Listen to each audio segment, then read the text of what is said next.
Hello guys, welcome back to my YouTube channel. In today's video, I'm going to show you how to sell your stocks on Robinhood. So here we are on the main page of Robinhood.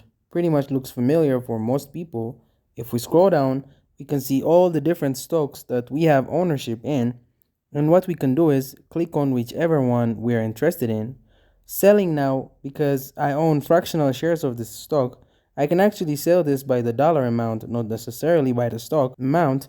Now, if you have any stocks over at least a quantity of one, you can sell them individually with different order types, and that's very important to know.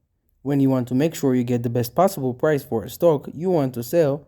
So as an example with this one here, we're going to click on the trade button right there with the green, and then it's going to bring up some options. We're gonna, of course, click on sell right over here, and currently it's going to tell us that we can sell in a dollar amount.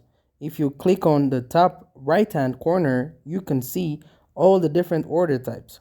Again, because we have less than a quantity of one with this stock right now, we're not going to be able to go through any of these other options, but it's highly recommended if you can do a limit order, so that way you get the best price for you is ideal. So today we're just going to go ahead and click on this. If I want to, I can sell all the shares by clicking share all or sell all, and it's going to show the full dollar amount, and then I can just swipe up right over here, and just like that it's going to go through and sell the stock for me.